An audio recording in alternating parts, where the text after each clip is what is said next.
నమస్కారం. Orange news కి స్వాగతం. హెడ్లైన్ చూద్దాం.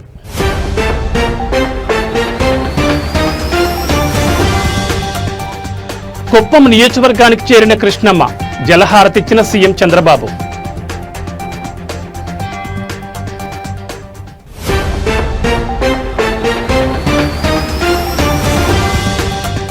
జనసేన పార్టీ బలోపేతంపై దృష్టి సారించిన పవన్.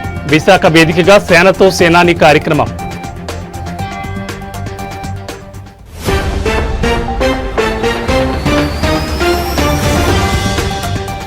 ఎమ్మెల్యే మాగంటి గోపీనాథ్ మృతిపై అసెంబ్లీలో సంతాపం. కాసేపట్లో జరగనున్న బీఎస్సీ సమావేశం.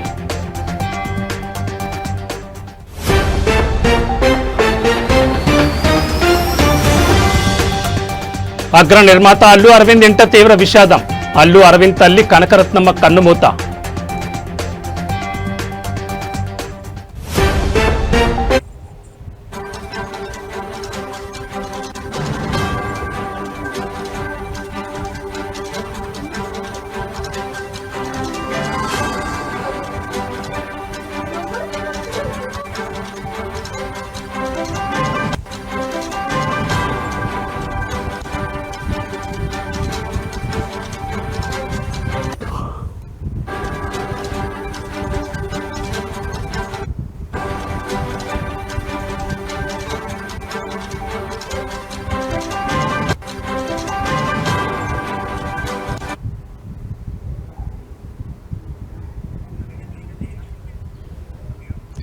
బులెటిన్లో బ్రేకింగ్ న్యూస్ చూస్తున్నాం. దేశ రాజధాని ఢిల్లీలో ఘోరం జరిగింది.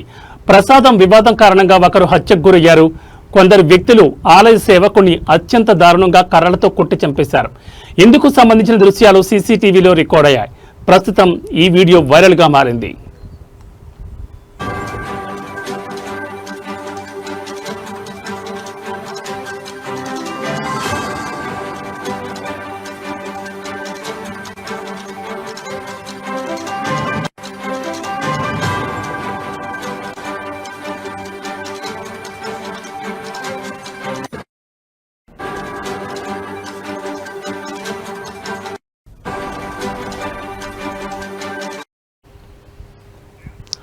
ప్రముఖ కల్కాజీ ఆలయానికి కొందరు వ్యక్తులు దర్శనానికి వచ్చారు. సందర్శన తర్వాత ఆలయ సేవకుడు యోగేంద్ర సింగ్ ను ప్రసాదం అడిగారు. అడగగానే ప్రసాదం అందచేశాడు. మరింత ఇవ్వాలని డిమాండ్ చేశారు. అందుకు యోగేంద్ర సింగ్ నిరాకరించాడు. దీంతో గొడవకు దిగారు. విచక్షణ మరిచిన గ్యాంగ్ కర్రలు తీసుకుని ఆలయ సేవకుడిపై దాడికి పాల్పడ్డారు. ఒక్కరిని చేసి మూకుముడిగా దాడికి పాల్పడ్డారు. అక్కడికక్కడే యోగేంద్ర సింగ్ ప్రాణాలు కోల్పోయాడు. ఇందుకు సంబంధించిన దృశ్యాలు సీసీటీవీలో రికార్డ్ అయ్యాయి.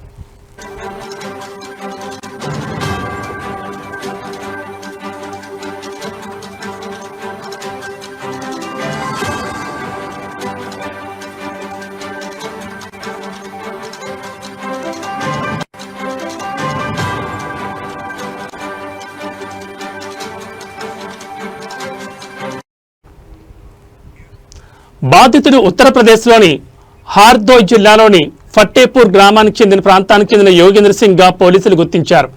గత 14 నుంచి 15 సంవత్సరాలుగా కల్కాజీ ఆలయంలో సేవాదారుగా పనిచేస్తున్నాడు.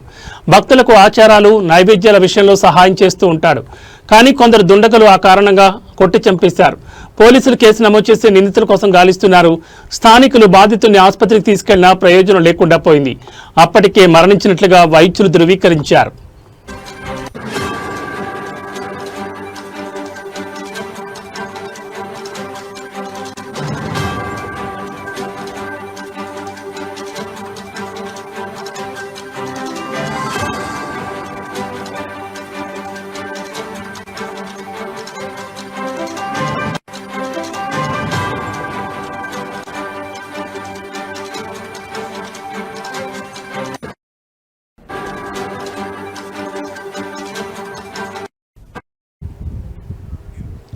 భారతీయ న్యాయ సంహితలోని సంబంధిత సెక్షన్ల కింద పోలీసులు కేసు నమోదు చేశారు.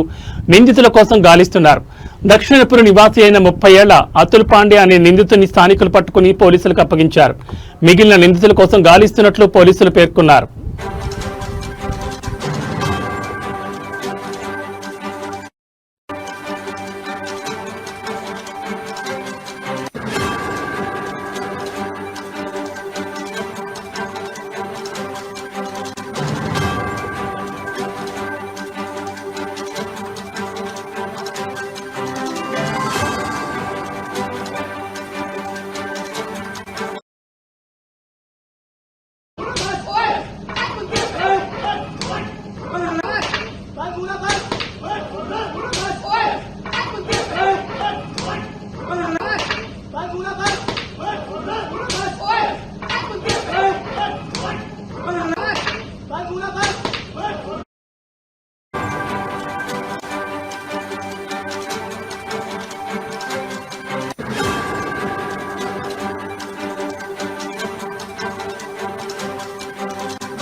బులెటిన్లో మరో బ్రేకింగ్ న్యూస్ చూస్తున్నాం. కృష్ణమ్మ కుప్పానికి చేరుకుంది. కుప్పం నియోజకవర్గంలోని చివరి భూముల వరకు చేరింది.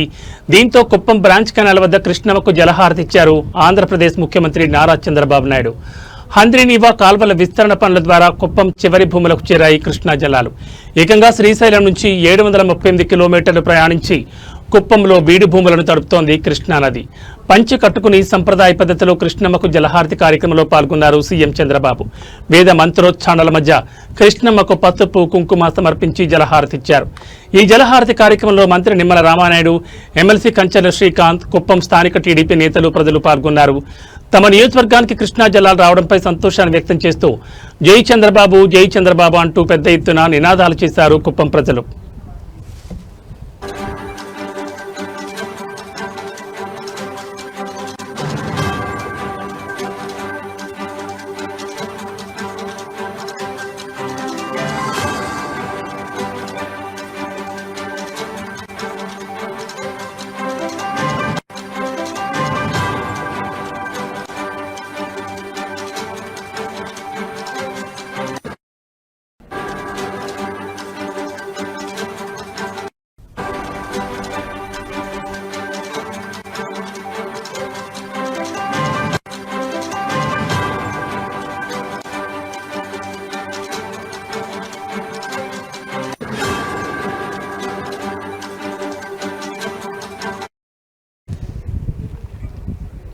ఇక కుప్పంలో స్త్రీ శక్తి బస్సులో ప్రయాణించారు ముఖ్యమంత్రి చంద్రబాబు. మహిళలు రైతులతో కలిసి బస్సులో ప్రయాణించారు. కుప్పం బ్రాంచ్ కెనాల్ వరకు మహిళలు రైతులతో సంభాషిస్తూ బస్సులో ప్రయాణం చేశారు ఏపీ సీఎం. స్త్రీ శక్తి పేరుతో అందిస్తున్న ఉచిత బస్సు సదుపాయం ఎలా ఉందని మహిళలను అడిగి తెలుసుకున్నారు. తాము ఎక్కడికి వెళ్లినా ఇబ్బంది లేకుండా ఫ్రీ బస్సులో వెళ్తున్నామని ఆనందం వ్యక్తం చేశారు మహిళలు. చక్కటి సదుపాయాన్ని కల్పించారని, తమకు డబ్బులు ఆదా అవుతున్నాయని సీఎంతో చెప్పారు. హంద్రీనీవా ద్వారా కృష్ణా నీళ్లు తొలిసారి కుప్పానికి వచ్చాయి. కాలువలో నీళ్లు చూశారా, చెరువులు నిండాయా అంటూ చంద్రబాబు ఆరా తీశారు. తొలిసారి కుప్పానికి కృష్ణమ్మ వచ్చిందని చాలా సంతోషంగా ఉందని రైతులు, మహిళలు సీఎం చంద్రబాబుకు తెలిపారు.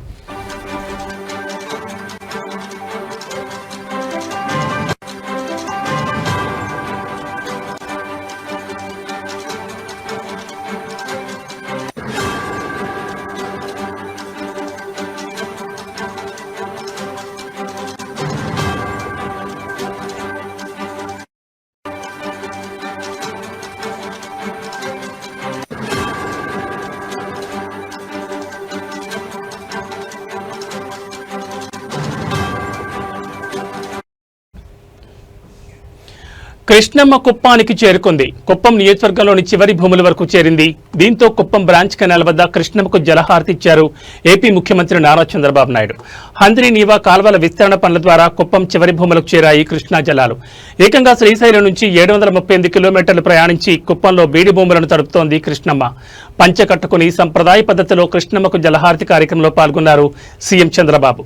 వేద మంత్రోచ్చారణల మధ్య కృష్ణమ్మకు పసుపు కుంకుమ సమర్పించి జలహారతిచ్చారు. ఈ జలహారతి కార్యక్రమంలో మంత్రి నిమ్మల రామానాయుడు, ఎమ్మెల్సీ కంచెల శ్రీకాంత్, కుప్పం స్థానిక టీడీపీ నేతలు, ప్రజలు పాల్గొన్నారు. తమ నియోజకవర్గానికి కృష్ణా జలాలు రావడంపై సంతోషాన్ని వ్యక్తం చేస్తూ జై చంద్రబాబు, జై జై చంద్రబాబు అంటూ పెద్ద ఎత్తున నినాదాలు చేశారు కుప్పం ప్రజలు. ఇక కుప్పంలో స్త్రీ శక్తి బస్సులో ప్రయాణించారు ముఖ్యమంత్రి చంద్రబాబు. మహిళలు రైతులతో కలిసి బస్సులో ప్రయాణించారు. కుప్పం బ్రాంచ్ కెనాల్ వరకు మహిళలు రైతులతో సంభాషిస్తూ బస్సులో ప్రయాణం చేశారు ఏపీ సీఎం.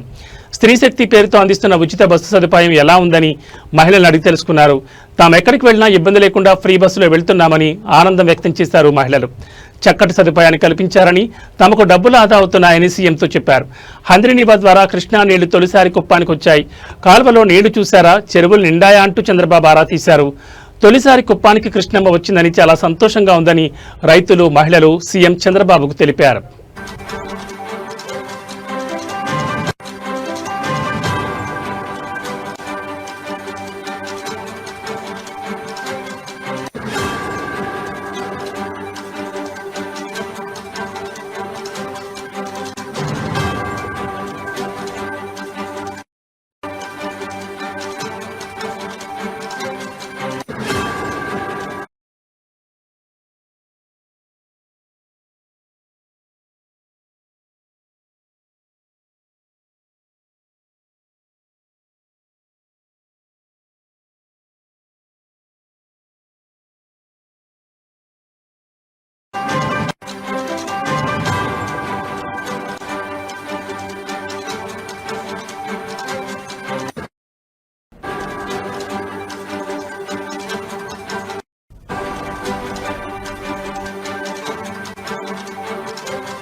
బులెటిన్లో మరో బ్రేకింగ్ న్యూస్ చూస్తున్నాం. ఆంధ్రప్రదేశ్లో కూటమి ప్రభుత్వం ఏర్పడిన తర్వాత ఓవైపు ప్రభుత్వంలో భాగస్వామిగా ఉంటూనే మరోవైపు పార్టీ బలోపేతంపై దృష్టి సారించారు జనసేన అధినేత AP deputy CM Pawan Kalyan.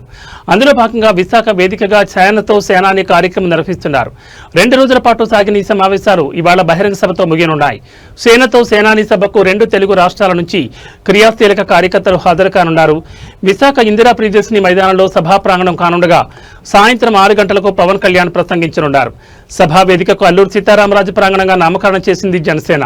Party భవిష్యత్తు, కూటమి నేతల మధ్య సఖ్యత, సుపరిపాలన వంటి అంశాలపై పవన్ ప్రసంగం కొనసాగనుండగా కూటమిలో భాగస్వామిగా ఉన్న పవన్ కళ్యాణ్ ప్రసంగంలో తన దూకుడు చూపిస్తారా లేదా అనేది ఆసక్తికరంగా మారింది.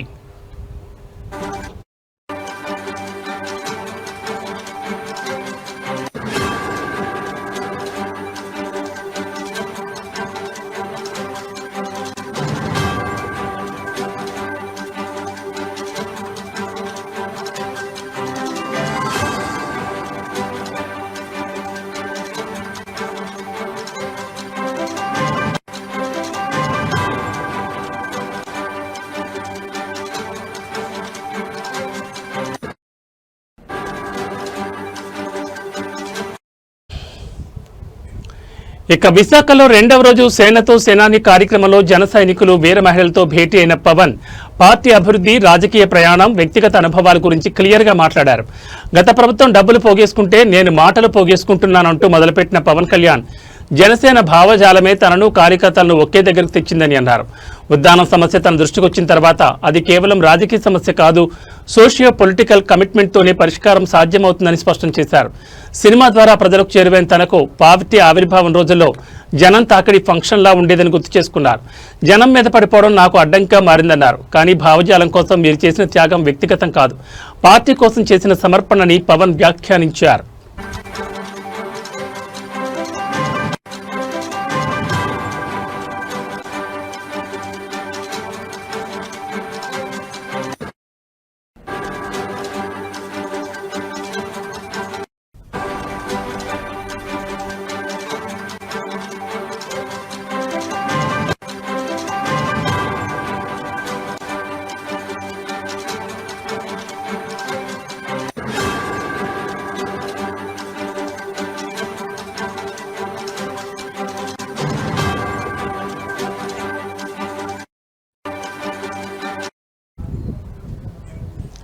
ఆంధ్రప్రదేశ్లో కూటమి ప్రభుత్వం ఏర్పడిన తర్వాత ఓవైపు ప్రభుత్వంలో భాగస్వామిగా ఉంటూనే మరోవైపు పార్టీ బలోపేతంపై దృష్టి సారించారు జనసేన అధినేత AP deputy CM Pawan Kalyan.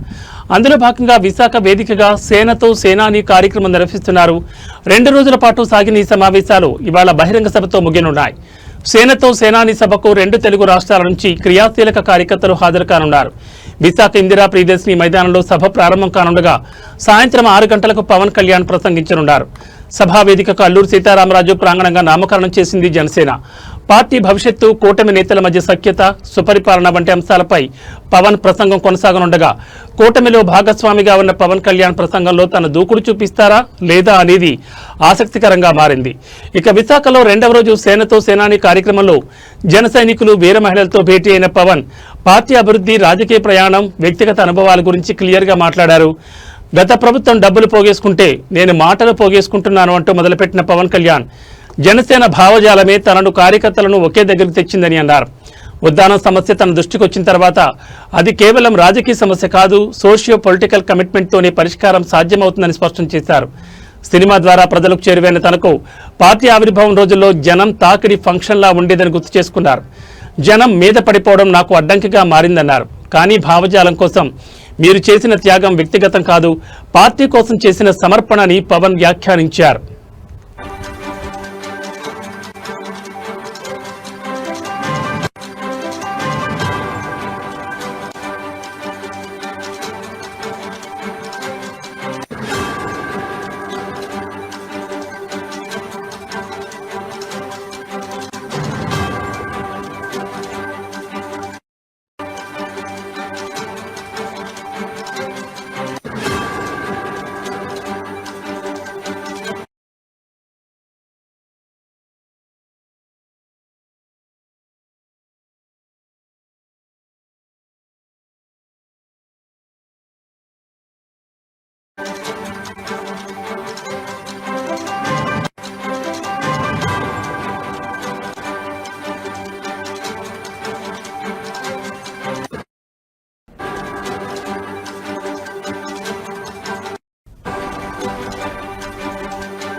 బులెటిన్లో మరో బ్రేకింగ్ న్యూస్ చూస్తున్నాం. తెలంగాణ అసెంబ్లీ ప్రత్యేక సమావేశాలు రేపటికి వాయిదా పడ్డాయి.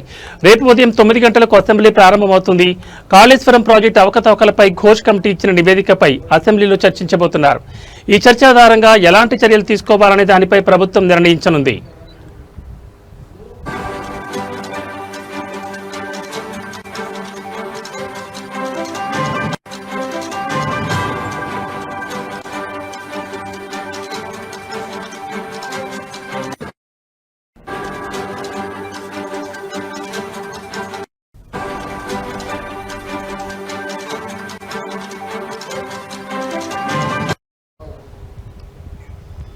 కాసేపట్లో బీఎస్సీ సమావేశం జరగనుంది.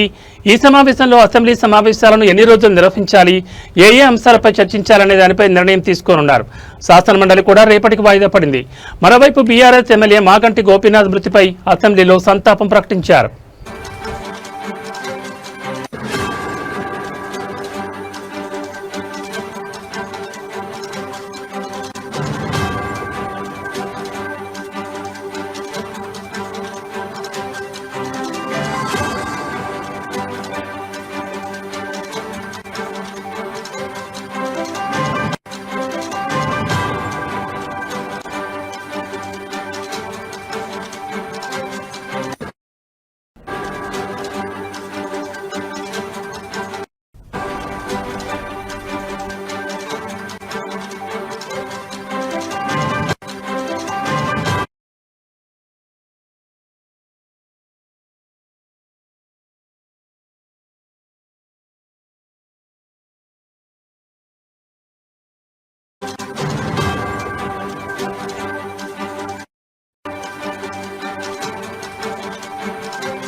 బులెటిన్లో మరో బ్రేకింగ్ న్యూస్ చూస్తున్నాం. కోవూరు పోలీస్ స్టేషన్లో 3వ రోజు కూడా లేడీ డాన్ నిడిగుంట అరుణ విచారణ కొనసాగుతోంది.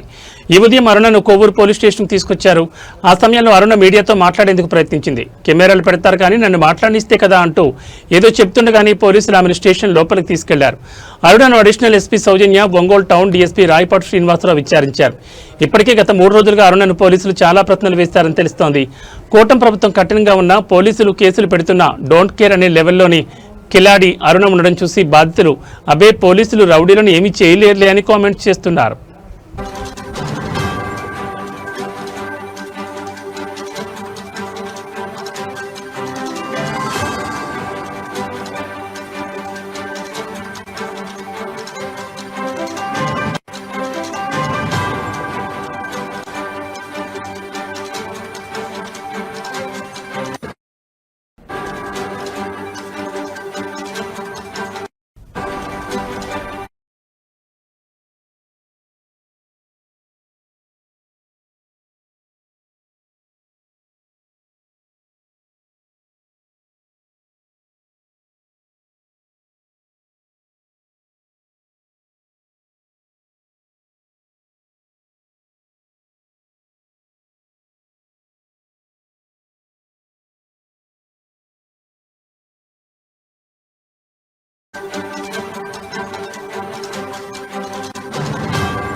బులెటిన్లో మరో బ్రేకింగ్ న్యూస్ చూస్తున్నాం. టాలీవుడ్లోని ప్రముఖ నిర్మాణ సంస్థ గీతా ఆర్ట్స్ అధినేత, అగ్ర నిర్మాత అల్లు అరవింద్ ఇంట తీవ్ర విషాదం నెలకొంది. ఆయన మాతృమూర్తి అల్లు రామలింగయ్య సతీమణి అల్లు కనకరత్నమ్మ వృద్ధాప్య సమస్యలతో కన్నుమూశారు. ఆమె వయసు 94 సంవత్సరాలు. శుక్రవారం అర్ధరాత్రి దాటిన తర్వాత తెల్లవారుజామున 1:45 సమయంలో ఆమె తుదిశ్వాస విడిచినట్లు కుటుంబ సభ్యులు తెలిపారు.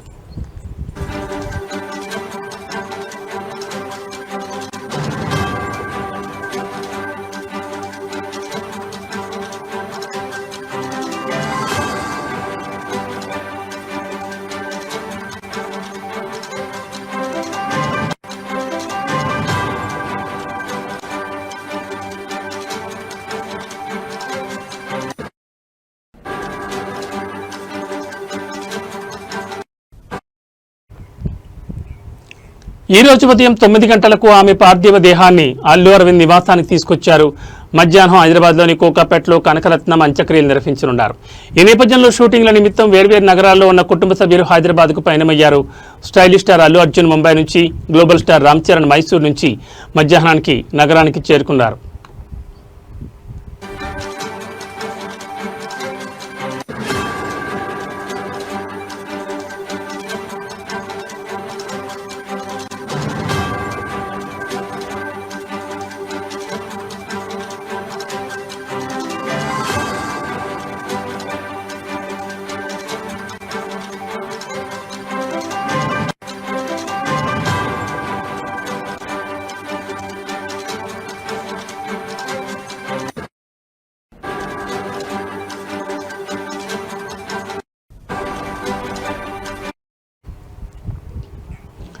ప్రస్తుతం అల్లు అరవింద్, మెగాస్టార్ చిరంజీవి అంత్యక్రియల ఏర్పాట్లను దగ్గరుండి పర్యవేక్షిస్తున్నారు. మరోవైపు పవన్ కళ్యాణ్, నాగబాబు వైజాగ్లో ఒక బహిరంగ సభలో పాల్గొనాల్సినందున వారు ఆదివారం హైదరాబాద్కు వచ్చి అల్లు అరవింద్ కుటుంబాన్ని పరామర్శించనున్నట్లు తెలుస్తోంది.